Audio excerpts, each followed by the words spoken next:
आज प्यारे बाबा की 1 तारीख की महावाक्य है।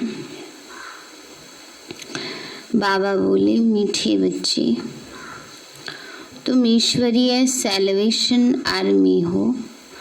तुम्हें सबको सदगति देनी है, सबकी प्रीत एक बाप से जुटानी है। मीठे बच्चे, तुम ईश्वरीय सैल्वेशन आर्मी हो। तुम्हें सबको सदगति देनी है, सबकी प्रीत एक बाप से जुटानी है। प्रश्न है, मनुष्य अपना अक्ल किस बात में लगाती है और तुम्हें अपना अक्ल कहाँ लगाना है? बाबा बोले, मनुष्य तो अपना अक्ल आकाश और सृष्टि का अंत पाने में लगा रहे हैं, लेकिन इससे तो कोई फायदा नहीं, इसका अंत तो मिल नहीं सकता। तुम बच्चे अपना अक्ल लगाते हो पूज्य बनने में, उन्हें दुनिया नहीं पूजेगी। तुम बच्चे तो पूज्य देवता बनते हो। गीत है, तुम्हें पाके हमने जहाँ पा लिया, जमी तो जमी आसमां पा लिया। ओम शांति। बच्चे समझ गए हैं, ये है ज्ञान मार्ग, वो है भक्ति मार्ग। अब प्रश्न उठता है कि भक्ति मार्ग अच्छा व ज्ञान मार्ग अच्छा? 2 चीज हुई ना। कहा जाता है ज्ञान से सदगति होती है। जरूर कहेंगे भक्ति और ज्ञान दोनों अलग अलग हैं। मनुष्य समझते हैं कि भक्ति करने से ज्ञान मिलेगा तब सदगति होगी। भक्ति के बीच में ज्ञान आ नहीं सकता। भक्ति सबके लिए है, ज्ञान भी सबके लिए है। इस समय है भी कलयुग का अंत, तो जरूर सबकी दुर्गति होगी। इसलिए पुकारते भी हैं और गाते भी हैं कि और संग तोड़ अब तुम संग जोड़े। अब वह कौन है जिसके साथ किसके साथ जोड़ेंगे, यह तो समझते नहीं। अक्सर करके बुद्धि कृष्ण की तरफ जाती है कि हम सच्ची प्रीत तुम संग जोड़ें।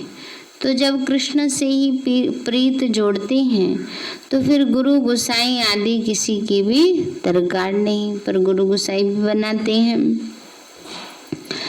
तो बाबा कहते कृष्ण को ही याद करना है। कृष्ण का चित्र तो सबके पास है, कृष्ण जयंती भी मनाते हैं।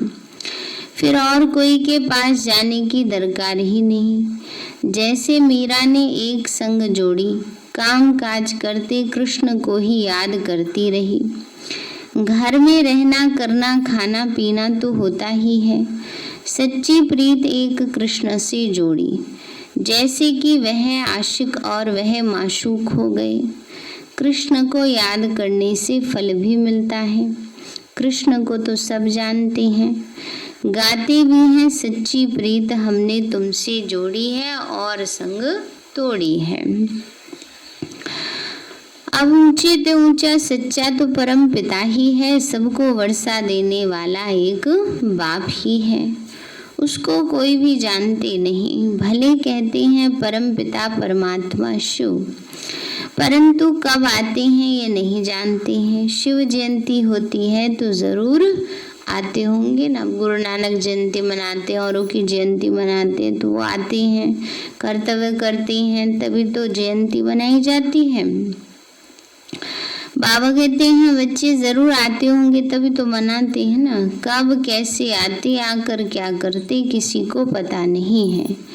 कोई भी मनुष्य मात्र नहीं जानते। सर्व की सदगति करते हैं, परंतु कैसे करते हैं? सदगति का अर्थ क्या है, कुछ भी नहीं समझते। शिव बाबा ने तो जरूर स्वर्ग की बादशाही दी होगी ना। तुम बच्चे जो उस धर्म के थे, तुमको यह पता नहीं था, भूल गए थे, तो फिर और कैसे जान सकेंगे? अभी शिव बाबा के द्वारा तुमने जाना है और दूसरों को भी बताते हो। तुम हो सैल्वेशन, ईश्वरीय सैल्वेशन आर्मी। सैल्वेशन कहो व सदगति की आर्मी कहो। बाबा कहते बच्चे सैल्वेशन कहो या सदगति की आर्मी कहो। अभी तुम बच्चों पर बड़ी रिस्पॉन्सिबिलिटी ठहरी, बड़ी जिम्मेवारी है। तुम चित्रों पर भी समझा सकते हो, भाषाएं तो बहुत हैं। मुख्य भाषाओं में चित्र बनाने पड़ते हैं। भाषाओं का भी बड़ा झंझट है, इसलिए प्रदर्शनी भी बनानी पड़ी। चित्रों पर समझाना बड़ा सहज होता है। गोले में भी सारा ज्ञान है। गोला माना सृष्टि चक्र। बाबा कहते हैं सीढ़ी सिर्फ भारतवासियों के लिए है, इसमें और कोई धर्म तो है नहीं। ऐसे थोड़े ही कि भारत तमो प्रधान बनता है तो और नहीं बनते। बाबा कहते हैं ऐसे नहीं कि भारत ही बनता है और नहीं बनते, बनते सब हैं, लेकिन मुख्य किस पर है? भारत पर। क्योंकि सोने की चिड़िया किसको कहते हैं? भारत को। इसलिए भारत का पतन होता है तो सारी दुनिया ही गिरावट में आ जाती है। इसलिए बाबा कहते हैं इसमें और ऐसा नहीं कि इसमें और कोई धर्म नहीं है। ऐसे थोड़े कि भारत ही तमो प्रधान बनता है और नहीं बनते, सब बनते हैं, तमो प्रधान सब बनते हैं। तो उन्हों के लिए भी होना चाहिए। यह सब बुद्धि में सर्विस के ख्याल आने चाहिए। दो बाप का राज भी समझाना है। वर्षा तो रचयिता से ही मिलता है। यह भी सब धर्म वाले जानते हैं कि लक्ष्मी नारायण भारत के पहले महाराजा महारानी थे, वह भगवान भगवती थी। अच्छा, तो उन्हों को ये स्वर्ग का राज्य कैसे मिला? जरूर भगवान द्वारा मिला है। कैसे और कब मिला यह किसी को भी पता ही नहीं है। गीता में कृष्ण का नाम डाल फिर प्रलय दिखा दी है। रिजल्ट तो कुछ भी नहीं है। यह तो तुम बच्चों को समझाना है। चित्र तो सब तरफ हैं। लक्ष्मी नारायण के चित्र भी होंगे, भले ड्रेस फीचर्स आदि और होंगे, जिसको जो आया सो बैठ बनाया है। श्रीनाथ और श्रीनाथिनी यह राधे कृष्ण ही है। श्री राधे श्री कृष्ण तो ताज वाले नहीं है, काले भी नहीं है। बाबा कहते हैं श्री कृष्ण और श्री राधे ताज वाले नहीं है। भाव ये है कि जो राजा ही का ताज होता है वो लक्ष्मी नारायण के सिर पर रखा जाएगा। बाकी तो बाबा कहते हैं सत्युग में सभी ताज वाले होते हैं। तो बाबा कहते हैं बच्ची काले भी नहीं है, काले दिखाते हैं ना श्रीनाथ द्वारे में, इसलिए आत्मा तो वहाँ बिल्कुल पावन गोरी है। राजधानी लक्ष्मी नारायण की है, ना कि राधे कृष्ण की। मंदिर तो अनेक प्रकार के बनाए हैं, नाम तो एक ही रखेंगे लक्ष्मी नारायण। डायनेस्टी लक्ष्मी नारायण की कहेंगे। राम सीता का घराना, लक्ष्मी नारायण का घराना, राधे कृष्ण का घराना नहीं होता। यह बातें मनुष्यों के ख्याल में नहीं है। तुम बच्चे भी नंबरवार पुरुषार्थ अनुसार जानते हो। जिनको सर्विस का शौक है वो तो फटकते हैं, खुश होते हैं, उछलते हैं सर्विस के लिए। कोई कहते हैं हम समझते हैं, परंतु धीरे धीरे मुख खुलने की भी युक्तियां रचनी पड़े। कैसे ज्ञान सुनाए, पॉइंट्स कैसे समझाएं। कई समझते हैं वेद शास्त्र अध्ययन करने से, यज्ञ तप करने से, तीर्थ आदि करने से परमात्मा को पा सकते हैं। परंतु भगवान कहते हैं यह सब मुझसे दूर करने के रास्ते हैं। बाबा कहते हैं लोग ये सोचते हैं ड्रामा में सबको दुर्गति को पाना ही है, तो फिर ऐसी बातें बताते हैं। आगे हम भी कहते थे कि भगवान जैसे चोटी है, कोई कहाँ भी से भी जाए। मनुष्यों ने अनेक प्रकार के रास्ते पकड़े हैं। भक्ति मार्ग के रास्ते पकड़ पकड़ कर जब थक जाते हैं, फिर भी भगवान को ही पुकारते हैं कि हे पतित पावन बाबा, आप आकर पावन बनने का रास्ता बताओ। दुनिया वाले क्या समझते हैं, भगवान एक चोटी है कहीं से भी चढ़ो उस तक पहुंच जाएंगे, बाबा कहते हैं। फिर दूसरी तरफ ये भी कहते हैं भूल भुलैया है। अब भूल भुलैया जो होती है उसमें बाहर आने का एक ही रास्ता होता है, वो गाइड ही बता सकता है। ऐसे इस दुनिया की भूल भुलैया से निकलने का रास्ता सिर्फ शिव बाबा ही बताते हैं। तो बाबा कहते हैं बच्चे, आप बिगर पावन हम बन नहीं सकते। थक गए हैं, भक्ति दिन प्रतिदिन पूरा थकाएगी। अभी तो मेले आदि पर कितने लाखों जाकर इकट्ठे होते हैं, कितनी गंदगी होती है। अब तो है अंत, दुनिया को बदलना है। दिख रहा है? दिख रहा है ना? दोबारा से वही हाल होने लगा है। तो पिछले साल मार्च अप्रैल में था, ऐसी स्थिति दोबारा से आती जा रही है और ज़्यादा स्पीड से आ रही है। इसलिए बाबा कहते हैं बच्चे, अब तो दुनिया को बदलना है, दुनिया का अंत है। 2 भाग बनाए हैं तो मनुष्य समझेंगे स्वर्ग नरक अलग अलग दुनिया है, परंतु ये आधा आधा है। ऊपर में सतयुग त्रेता, सतयुग फिर त्रेता द्वापर कलयुग। कलयुग में तमो प्रधान बनना ही है। सृष्टि पुरानी होती है, इन बातों को कोई समझते नहीं। मूंझे हुए हैं, कोई कृष्ण को भगवान तो कोई राम को भगवान कह देते हैं। आजकल तो मनुष्य क्या करते हैं, कोई कृष्ण को कोई राम को, इतने पत्थर बुद्धि है जो स्वयं को ही भगवान कहने लगते हैं। अपने आप को देखो और भगवान को देखो, उसकी महिमा याद करो। तो बाबा कहते हैं आजकल तो स्वयं को ही कह देते, अपने को भगवान कह देते। हम ईश्वर के अवतार हैं, देवताओं में भी मनुष्य देवताओं से भी मनुष्य तीखे हो गए हैं। देवताओं को तो फिर भी देवता ही कहेंगे, यह तो फिर मनुष्यों को भगवान कह देते। ये भक्ति मार्ग है। देवताएं तो स्वर्ग में रहने वाली थी, अभी तो कलयुग आयरन एज में फिर मनुष्य भगवान कैसे हो सकते हैं। बाबा कहते हैं मैं आता ही हूँ संगम युग पर, जबकि मुझे आकर दुनिया को ट्रांसफर करना है। कलयुग से सतयुग हो, बाकी सब शांति धाम में चले जाएंगे। वो है निराकारी दुनिया, ये है साकारी दुनिया। निराकारी झाड़ भी समझाने के लिए बनाना पड़े। ब्रह्म में तत्व भी इतना बड़ा है जितना बड़ा आकाश है। दोनों का अंत पा नहीं सकते, उससे भी ज्यादा बड़ा हो क्या पता, विस्तार ही नहीं पता किसी को। भले कोशिश करते हैं एरोप्लेन आदि में जाएंगे, परंतु अंत नहीं पा सकते हैं। समुद्र ही समुद्र है, आकाश ही आकाश है, वहां तो कुछ भी है नहीं। भले कोशिश बहुत करते हैं, परंतु इन सब बातों से फायदा क्या है। समझते हैं हम, अपना अक्कल निकालते हैं। ये है मनुष्यों का अक्कल। साइंस का घमंड भी मनुष्यों में है। भले कितना भी कोई अंत पाए, परंतु उनको सारी दुनिया पूजेगी तो नहीं ना।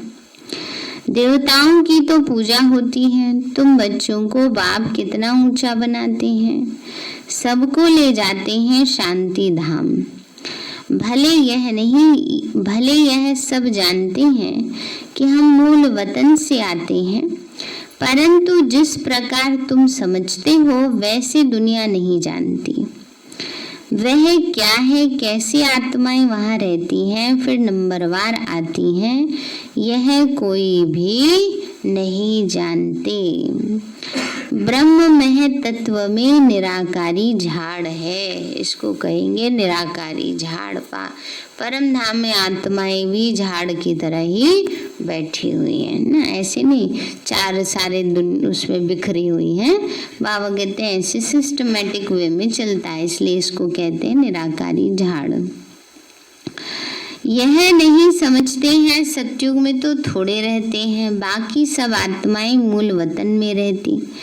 जैसे यह साकारी वतन है वैसे ही मूल वतन है। वतन कभी खाली नहीं होता, न ये न वो।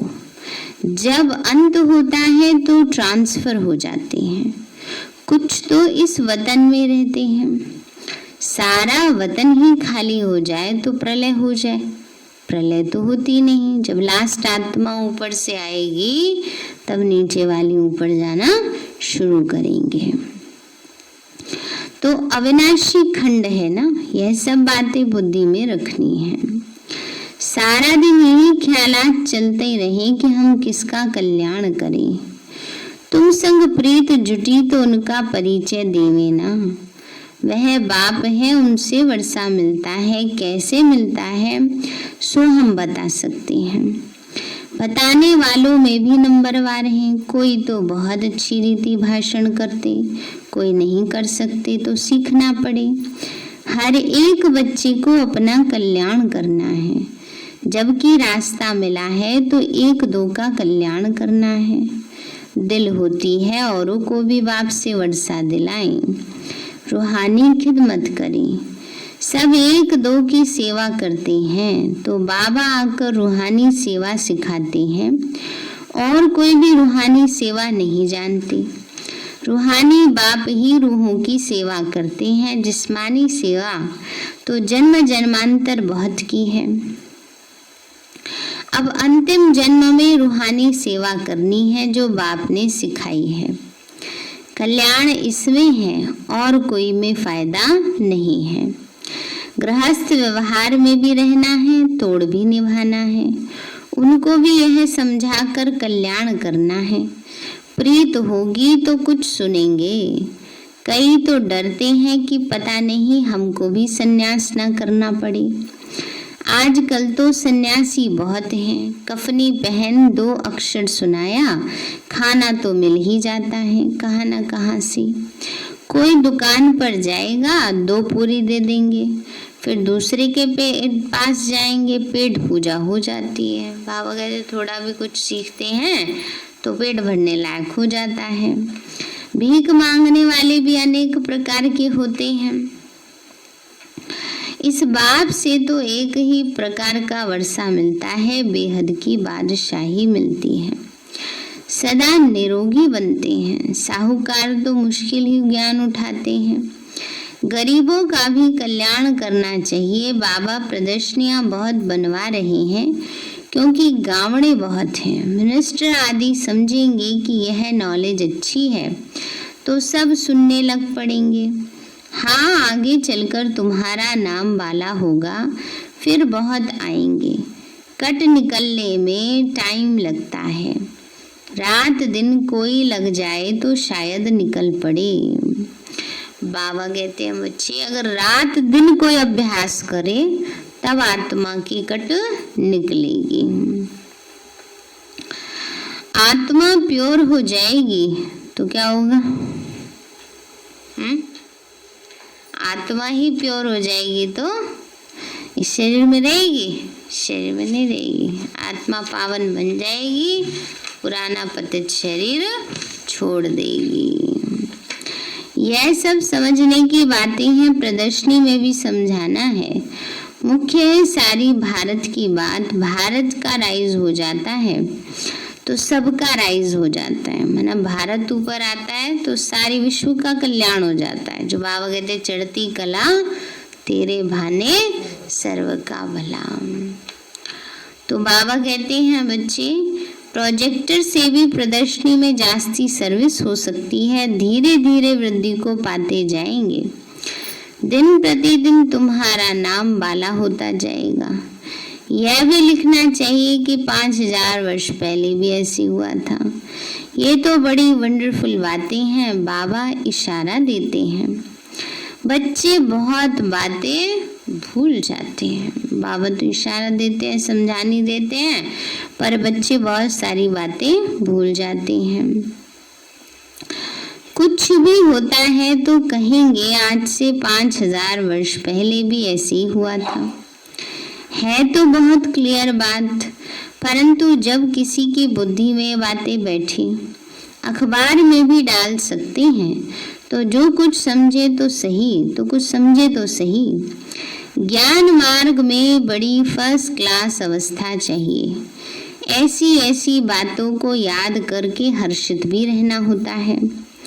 प्रैक्टिस पड़ जाए तो फिर अवस्था बहुत खुश मिजाज हो जाती है। बाबा कहते हैं ज्ञान की अच्छी अच्छी बातों को चिंतन करना चाहिए। अभ्यास हो जाएगा तो अवस्था बहुत खुश मिजाज होगी। अच्छा, मीठे मीठे बच्चों प्रति माता पिता बाप दादा का याद प्यार और गुड मॉर्निंग। रूहानी बाप के रूहानी बच्चों को नमस्ते। रूहानी हम बच्चों की रूहानी माता पिता बाप दादा को नमस्ते नमस्ते नमस्ते बाबा नमस्ते। धारणा के लिए मुख्य सार है और सबसे बुद्धि की प्रीत तोड़ एक बाप से जोड़नी है और सबकी प्रीत एक बाप से जुड़ाने की सेवा करनी है। दूसरा पॉइंट है सच्चा सच्चा रूहानी खिदमतगार बनना है। अपना भी कल्याण करना है और दूसरों को भी रास्ता बताना है। अवस्था बहुत खुश मिजाज बनानी है। कैसे बनानी है? खुश मिजाज बनानी है। वरदान दिया बाबा ने, एक बाप की स्मृति से सच्चे सुहाग का अनुभव करने वाले भाग्यवान आत्मा भव। बाबा बोले एक बाप की स्मृति से सच्चे सुहाग का अनुभव करने वाले भाग्यवान आत्मा भव। बाबा बोले जो किसी भी आत्मा के बोल सुनते हुए नहीं सुनते, किसी अन्य आत्मा की स्मृति संकल्प व स्वप्न में भी नहीं लाते, अर्थात किसी भी देहधारी के झुकाव में नहीं आते। एक बाप दूसरा न कोई इस स्मृति में रहते हैं, उन्हें अविनाशी सुहाग का तिलक लग जाता है। ऐसे नहीं कि कोई कुछ बात कहता रहे और हम सुने ही ना, ये नहीं बाबा कह रहे। बाबा कह रहे हैं क्या होता है ना, किसी ने कुछ सुना दिया, किसी ने कुछ सुना दिया, बस जिसने जो सुना दिया उसी के प्रभाव में आ जाते हैं। तो हाँ बात तो सही कह रहे हैं, ये बात सही कह रहे हैं। बाबा जो कह रहा है वो तो सुनते नहीं समझते नहीं, इंसान ने जो कह दिया वो सही हो गया। ये बात बाबा समझा रहे हैं कि जो बाबा के श्रीमत अनुसार है उसी अनुसार चलना चाहिए, करना चाहिए। बुद्धि में एक बाबा दूसरा ना कोई, ये होना चाहिए। बाकी सबकी सुननी भी चाहिए, ऐसे नहीं है कान बंद कर लो, एक कान से सुन के दूसरे से निकालो, नहीं, सुनो समझो, लेकिन बाबा चलो किस पर? मन से बुद्धि से, बाबा की श्रीमत अनुसार। तो एक बाप दूसरा न कोई, जो इस स्मृति में रहते उन्हें अविनाशी सुहाग का तिलक लग जाता। ऐसे सच्चे सुहाग वाले ही कौन है? भाग्यवान है। तो सब सच्चे सुहागन है ना, एक बाप दूसरा ना कोई। स्लोगन है अपनी श्रेष्ठ स्थिति बनानी है तो अंतर्मुखी बन फिर बाह्य मुक्ता में आओ। अपनी श्रेष्ठ स्थिति बनानी है तो अंतर्मुखी बन फिर बाह्य मुक्ता में आओ। सारे हैं मीठे बच्चे, तुम ईश्वरीय सैल्वेशन आर्मी हो, तुम्हें सबको सदगति देनी है, सबकी प्रीत एक बाप से जुटानी है। प्रश्न है मनुष्य अपना अक्ल किस बात में लगाते और तुम्हें अपना अक्ल कहाँ लगाना है? बाबा बोले मनुष्य अपना अक्ल आकाश और सृष्टि का अंत पाने में लगा रहे हैं, लेकिन इससे कोई फायदा नहीं है, इसका अंत तो मिल नहीं सकता। तुम बच्चे अपना अक्ल लगाते हो पूज्य बनने में, उन्हें दुनिया नहीं पूजेगी, तुम बच्चे तो पूज्य बनते हो। गीते हैं तुम्हें पाके हमने जमी तो जमी आसमां पा लिया। अच्छा, ओम शांति। चलो बाबा को